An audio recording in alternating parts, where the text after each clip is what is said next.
ছাত্র জনতার গণঅভ্যুত্থানের ১ মাস পূর্তিতে শহীদ ও আহতদের স্মরণে শহীদ মার্চ কর্মসূচি পালন করেছে বৈষম্য বিরোধী ছাত্র আন্দোলন। বৃহস্পতিবার বিকেল ৩:৩০টার দিকে ঢাকা বিশ্ববিদ্যালয়ের রাজু ভাস্কর্য থেকে এই শহীদি মার্চ শুরু হয়। এর আগে দুপুর থেকে রাজু ভাস্কর্যে জড়ো হতে থাকেন বিভিন্ন প্রতিষ্ঠানের শিক্ষার্থীরা। এ সময় শেখ হাসিনার বিচারের দাবিতে স্লোগানে স্লোগানে উত্তাল হয়ে ওঠে ঢাকা বিশ্ববিদ্যালয় এলাকা।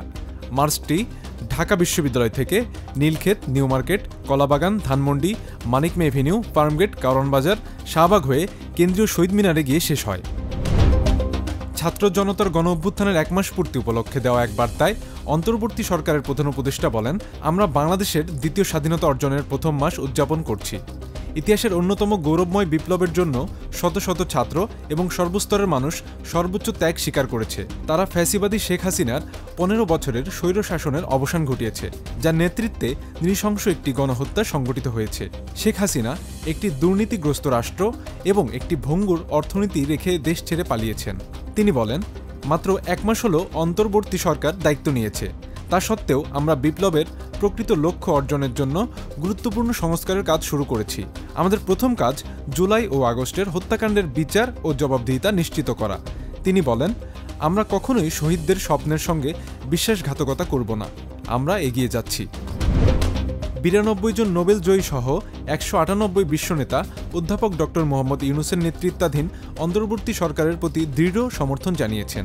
বৃহস্পতিবার ওয়াশিংটন পোস্ট পত্রিকায় পুরো পৃষ্ঠা জুড়ে বিজ্ঞাপন আকারে বিশ্বনেতাদের এই বিবৃতি প্রকাশ পেয়েছে। তারা বলেন, যেমনটি অধ্যাপক ইউনূস বলেছেন, বাংলাদেশ এখন দ্বিতীয় স্বাধীনতা উপভোগ করছে, আর এখন জাতি হিসেবে বাংলাদেশিদের সামনে বিপুল সম্ভাবনা পূরণের সুযোগ রয়েছে। এটি বাংলাদেশের জন্য একটি উত্তেজনাপূর্ণ নতুন ভোরের সূচনা।